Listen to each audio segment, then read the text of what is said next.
Shalom, you know you must turn to Yahweh.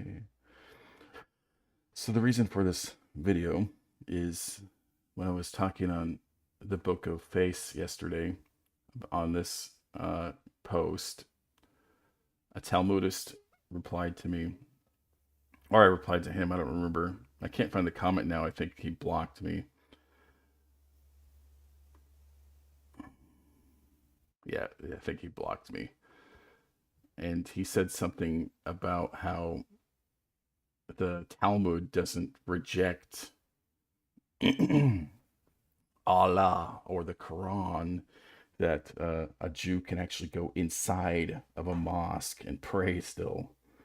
And I told him, this is not correct by Torah. And he started attacking me because, I'm rejecting the traditions of men, the oral Torah. And then I said, the written Torah does not tell us we need an oral Torah. And then, of course, he calls me an anti-Semite. Even though I spend numerous posts on Twitter and Facebook going after actual anti-Semites that are actually saying incredibly hateful things. And I told him it is not anti-Semitic to question Talmud. And I asked him in the next sentence, this is probably what got him to block me. I said, are the Karaite, one of the Jewish sects that reject the oral Torah, are they anti-Semitic? I don't know his answer because he blocked me. We're going to get into the passages. Go away. So there's an important phrase. We're going to start at verse 9 of Deuteronomy 30. Then Yehovah your Elohim will prosper you abundantly in all the work of your hand, in the offspring of your body, in the offspring of your cattle, and in the produce of your ground. For Yehovah will return to rejoice over you for good, just as he rejoiced over your fathers.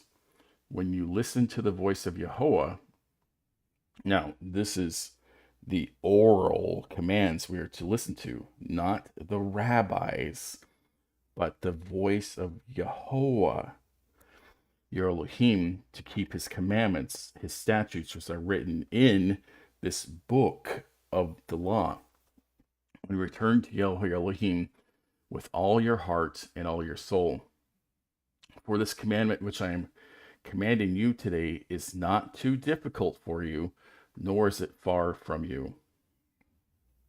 So, if we see already some important things, and we're going to read the Hebrew of verse 10 because it's so important to understand this. So, Ki Shema, let's actually forward this.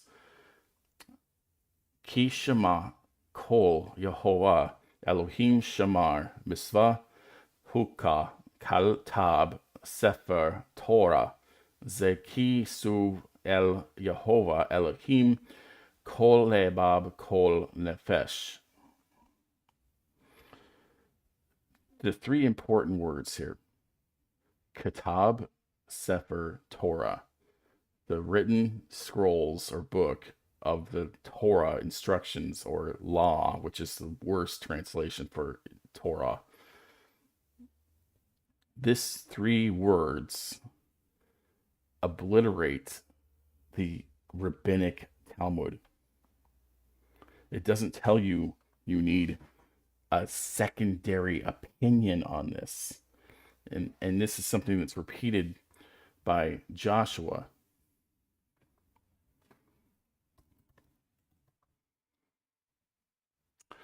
Joshua 1:6, be strong and courageous, for you shall cause this people to inherit the land, which I swore to their fathers to give them. Only be strong and very courageous, to be careful to do according to all the Torah, which Moshe my servant commanded you to do. Do not turn aside from it to the right or to the left, and you may be prosperous wherever you go. And then when you see this book or Sefer of the Torah shall not depart from your mouth, but you shall meditate on it day and night, so that you may be careful to do according to all that is written in it. For then you will be your way successful, and then you will be prosperous. So we see again those three words: Sefer, Torah, Katab. The written scrolls of Torah, not the oral Torah. It says very specifically the written Torah. And it's on that you should meditate on day and night. Nothing else. And this goes back to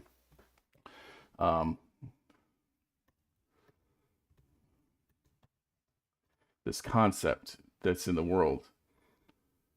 How do they train people to detect a counterfeit note? Do they train them by looking and studying the counterfeit? No, they spend time holding the real thing. They spend time closely examining the real thing.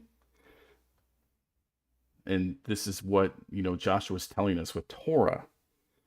If you spend your time meditating on the Torah that's written by Moses, you will know the counterfeit. And this is part of how the Father has shown me there are counterfeits even in the Tanakh. Let's take one, the book of Esther. So what is the book of Esther? The book of Esther is written in the exile by the tribe of Benjamin. The Benjaminite woman Esther becomes the wife of a pagan, Xerxes. And then at the end, they create a new feast that's still practiced to this day. And what you'll notice about reading this is that not once does it say what you see throughout Torah. And this is an important thing. We'll get to why. So in Torah, what do you see? Yahweh spoke again to Moses and to Aaron, saying to them.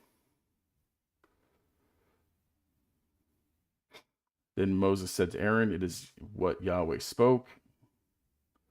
In every chapter, let's go to a different book, like Numbers 10. Yahweh further spoke to Moses, saying, and then Moses recorded it. So we aren't reading the words of Moses. We're reading the words Yahweh, Yehovah, gave to Moses. And this is an important distinction. When you read Esther, like, who wrote it? Probably Mordecai. Who is speaking? Is it Yehovah or is it Mordecai?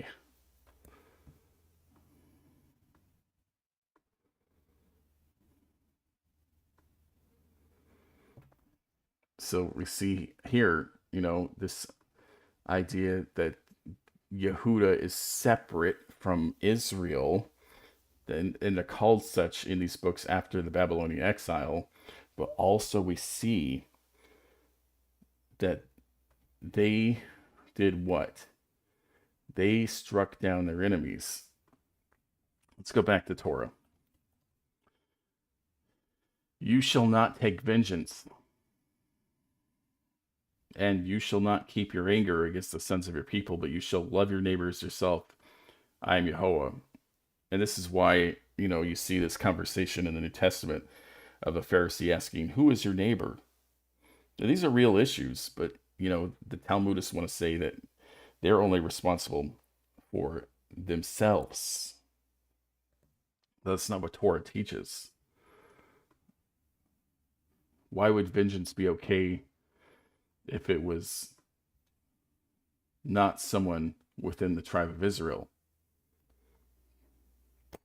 Doesn't Father Abba say, I hate unequal weights and measures?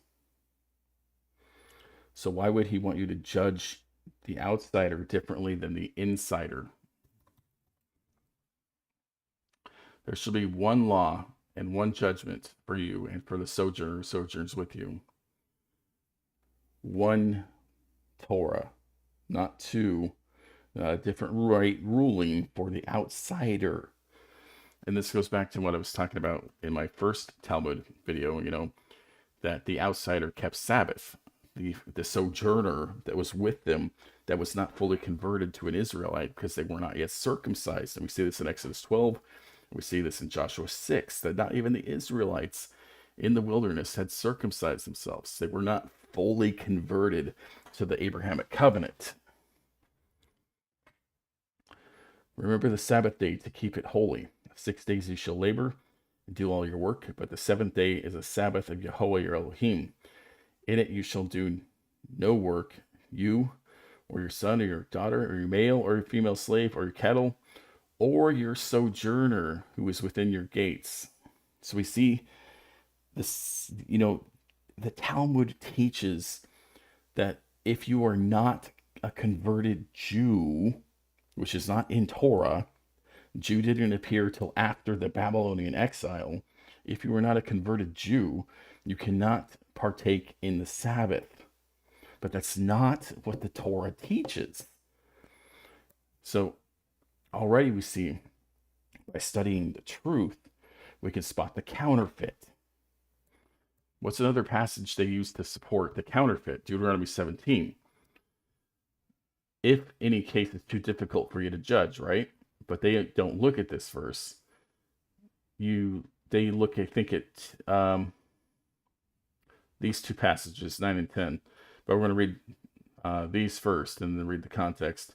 So you shall come to the Levitical priest or the judge who is in office these days.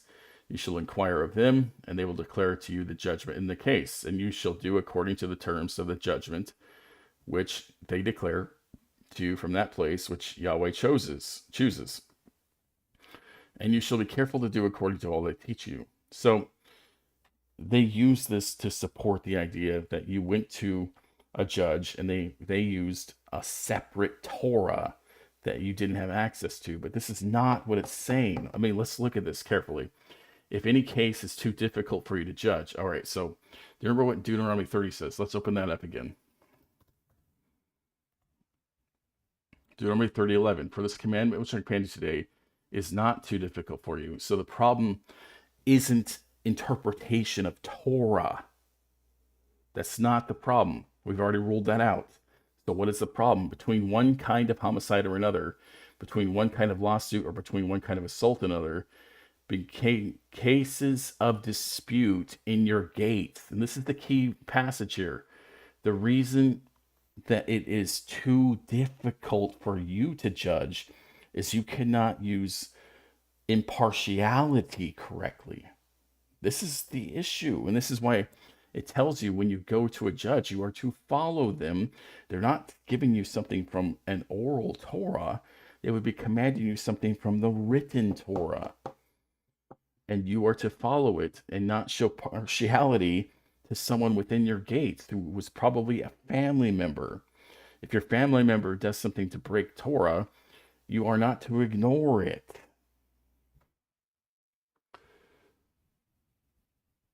Then you shall arise and go to the place which Yahweh Elohim chooses. So this one is quite interesting as well, because Yahweh didn't choose Jerusalem. He chose Shechem. So that you shall come to the Levitical priest or the judge who's in office those days. You shall inquire of them, and they will declare to you the judgment in the case.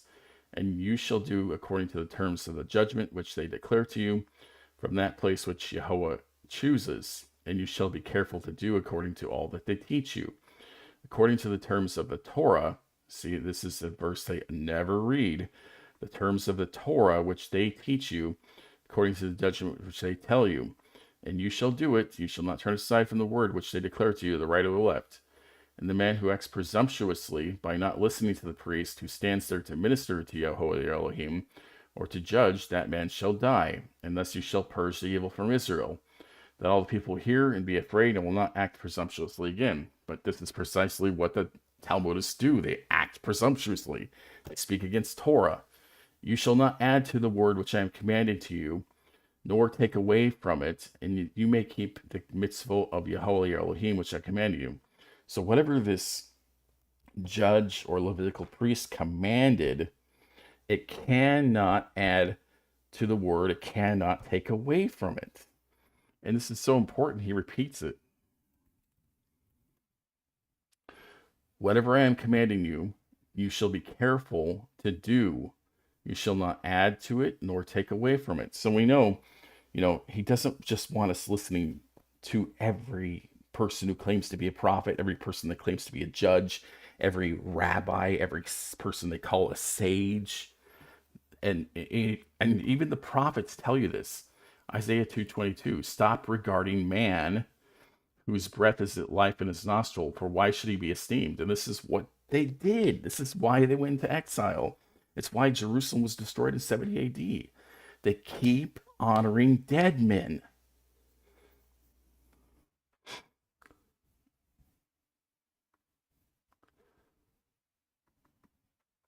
So let's go to another passage. Um,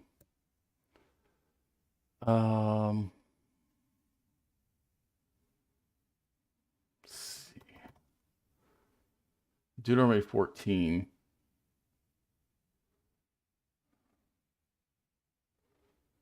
I think this is it.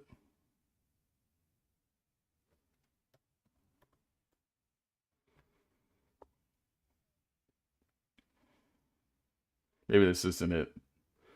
So one of the things they tell you, and this is my answer to them, that's why I went here, is they tell you that the written Torah doesn't tell you how to kill an animal in a kosher way. But the word kashrut, kosher, it's not even, it's not a Torah commandment. It's not Torah.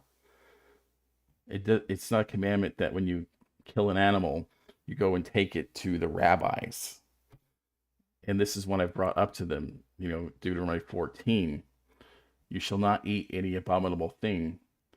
These are the animals which you may eat: the ox, which is the livestock; the sheep, livestock; the goat, livestock; the deer, not livestock; the gazelle, not livestock; the roebuck, not livestock; and just to be sure, the wild goat.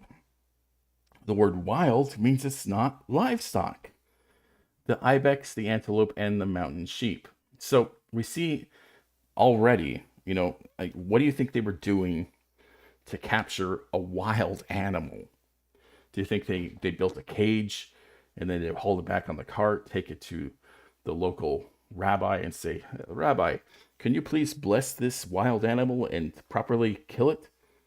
No, they would have used a bow and an arrow or a spear to capture and kill this animal. They would have thrown a spear at it and then drained the blood from it, as that's commanded, and then eaten the wild animal. And the idea that there's a specific way to kill an animal, it's mysticism. It's not in Torah. These people were agrarian people. And this is part of the context that's been lost over the past 3,000 years. These people killed animals all of the time. It was part of their life. They didn't have special ways, they just killed the animals.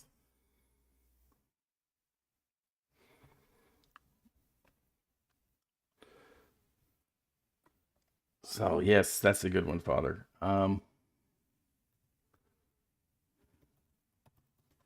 So another one they love to confuse people with is this commandment that's in Torah 3 times. Thou shalt not seethe a kid in his mother's milk. Thou shalt not see the kid in his mother's milk, and thou shalt not see the kid in his mother's milk. So this appears in Torah 3 times. And what the Talmudists claim is this means you can't have cheese on a hamburger. Well, number one, a hamburger is not a kid. A hamburger is from a cow, not a goat. Number two, the commandment is very clear. Don't take a kid and boil it, kill it in its mother's milk. Now, why do they make it so complex? It doesn't say you can't have cheese on your meat. It doesn't say you can't process the milk and cook the product of the mother you processed into beef, right? It just says don't take the mother's milk and boil its kid in it. That's the commandment.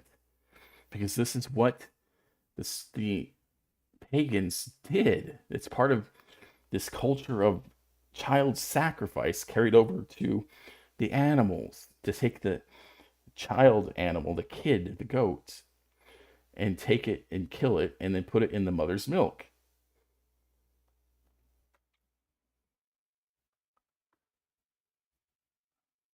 In fact, the word is what? Boil.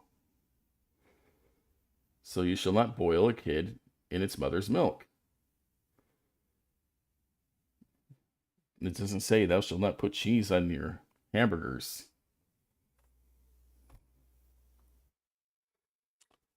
In fact, it doesn't say you shall not boil a chicken in a goat's milk. It's specifically about the goat because this is what the pagans were doing. The context has been lost and they add these commandments. But remember, it's so important to go back to Deuteronomy 30. So important. For this commandment which I am commanding you today is not too difficult for you, nor is it too far from you. And you say, you don't know Hebrew. You're right, I don't. I don't know Hebrew that well. I'm learning, but I don't know it that well. But I do know the promises of Yahweh. And this is why I trust him to guide me. The word that which Isaiah the son of Amos beheld concerning Judah and Jerusalem, that will be in the last days, the mountain of the house of Yahweh will be established as the head of the mountains, and it will be lifted up above the hills, and all the nations will stream to it. And I'm going to show that, this is a Torah commandment. This is. And many peoples will come and say, come, let us go up to the mountain of Yahweh. This is why John is false. To the house of the God of Jacob, that he may instruct us from his ways, and that we may walk in his paths. For from Zion the Torah will go forth, and the word of Yahweh from Jerusalem. So already we see that Torah is going forth to the nations. The word of Yahweh from Jerusalem, I believe it's supposed to be Shechem. I believe they changed it. So Torah will go to who? To all people. And this is what he always wanted.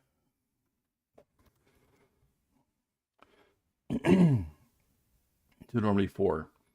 So now, O Israel, listen to the statutes and the judgments that I am teaching you today, so that you may live and go in and take possession of the land which Yahweh, the Elohim of your fathers, is giving you. You shall not add to the word which I am commanding you, nor take away from it, that you may keep the commandments of Yahweh your Elohim, which I am commanding you.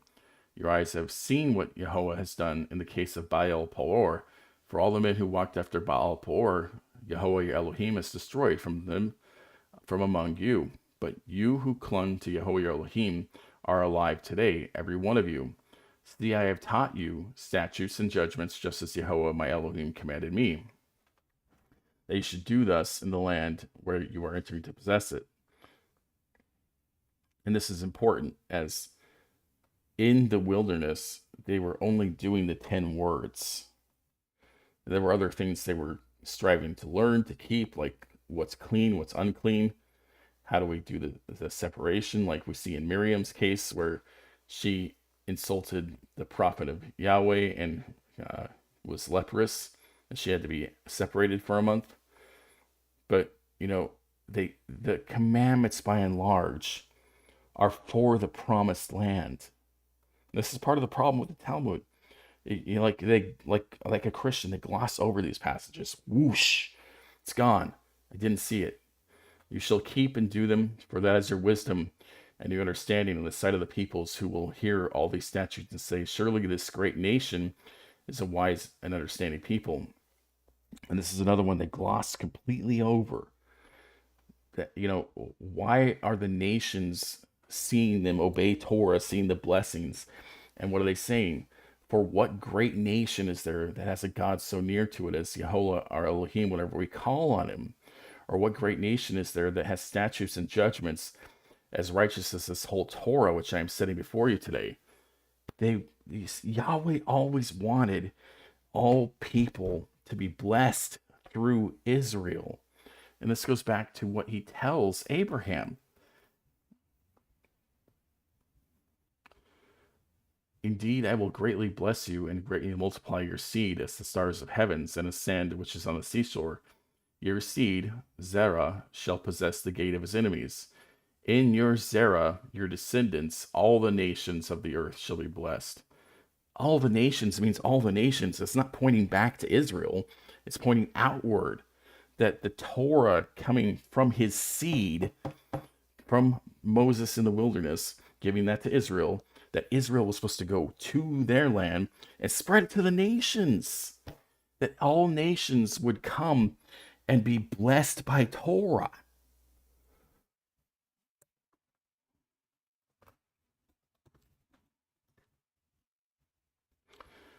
This is what we see in the Messianic prophecy of Zechariah. And again, I have issues with, the city being Jerusalem. I think it's Shechem, but this tells you the mindset they had before the return from Babylon. Listen to this. And Judah will fight at Jerusalem, and the wealth of all the surrounding nations will be gathered, gold and silver and garments in great abundance. In the same way, the plague on the horse, the mule, the camel, the donkey, and all the cattle that will be in those camps will be like this plague. Then it will be any who are left of all the nations that went against Jerusalem will go up from year to year to worship the King, Yahweh of hosts, and to celebrate the Feast of Booths. Why are they celebrating one of the Sabbaths that are in Leviticus 23 if the Torah does not apply to the nations, to those outside of Israel? And look at the word here in Hebrew. What is it? Haya, kol, yatar, kol, goy. That's where goyim comes from. The nations, the Gentiles. Bo al Jerusalem, Allah de Sanas, Melech Yehovah, Sabbath, Hagag et Hag Sukkah. So the Goy will do Torah, but they don't read this. And it's the same with Isaiah 56. Thus says Yahweh, keep justice and do righteousness, for my salvation is about to come, my righteousness to be revealed. How blessed is the man who does this, and the Son of Man who takes hold of it, who keeps from profaning the Sabbath, and keeps his hand from doing any evil. Let not the foreigner who has joined himself to Yahweh say, Yahweh will surely separate me from his people, nor let the eunuch say, behold, I am a dry tree. And I've seen so often when I confront someone still in idolatry, I say, look at Matthew 19:12 and compare it to Deuteronomy 23:1. And you know what they do? They come to this passage in Isaiah. And I've seen even some of my brethren struggle with this. Like, is Isaiah a false prophet for teaching against what's Deuteronomy? No. Because this person is currently separated from the people because he didn't obey Torah. And it's the same with the foreigner. The foreigner's not keeping Torah, so he's separated from the people. And the eunuch is as well. And this is how we know that this foreigner is not an Israelite. They want to join themselves to Yahweh. And it's the same with the eunuch. The eunuch, maybe he did obey the vain commandment in the New Testament. He made himself a eunuch for the kingdom of Uranus. Now he realizes he made a mistake. He repents. You telling me that he can't repent? That it's in vain? Isaiah is saying he can. And this is what is so crucial, man. You've inherited lies. You didn't know the standards of Yahweh. You didn't know Torah. And some of us we're still growing, we're still learning. And we wake up and I realize, I made a mistake yesterday, Father. I shouldn't have done that. I shouldn't have looked at that. I shouldn't have said that. He's merciful. His mercy is new every day. Do not say you are a dry tree. So what does this mean? means that the person who made themselves a eunuch obeying the New Testament will be restored in the kingdom to come and be able to bear fruit, be able to have children. He will no longer be a eunuch. He won't be violating Deuteronomy 23. It's the same thing with the foreigner. The foreigner is joining himself to Yahweh. He's learning the commandments. He's learning the right things to do. For thus says Jehovah to the eunuchs who keep my Sabbaths and choose what pleases me, hold fast my covenant. To them I will give in my house within my walls a memorial, a name better than the sons and daughters. I will give them an everlasting name which will not be cut off. And the foreigners who join themselves to Yahweh to minister to him, love the name of Yahweh, to be his slaves. Everyone who keeps from profaning the Sabbath takes hold of my covenant. Even those I will bring to my holy mountain, make them glad in my house of prayer. Their burnt offerings and their sacrifices will be acceptable on my altar. And yes, you can tell also from these passages that when the restoration happens, there will be burnt offerings and sacrifices. For my people will be called, for my house will be called a house of prayer for all people. Why would Isaiah write this if he only wanted Israel blessed?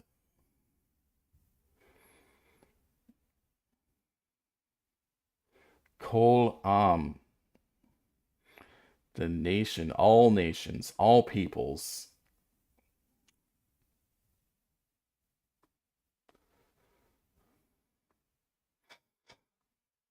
Lord Yehovah, who gathers the banished of Israel, declares, yet others I will gather, to them those already gathered. He will gather other people that what? They fear Yehovah and they want to serve him. They are righteous people who are striving to live righteously, to serve Yahweh.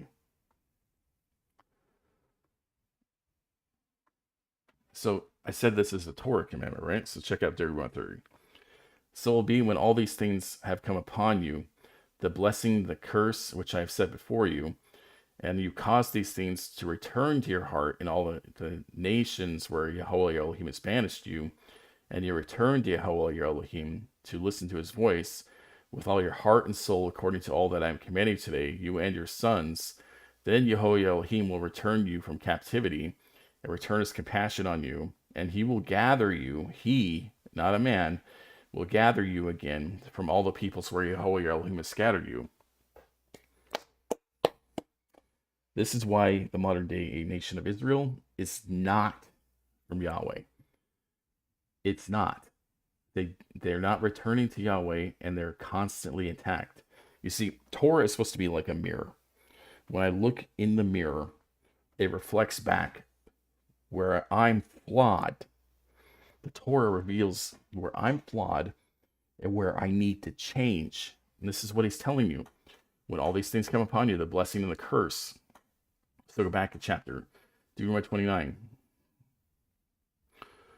For you know how we lived in the land of Mitzrayim, and how we came through the midst of the nations through which you passed. Moreover, you have seen their detestable things, which... sorry, I just lost power.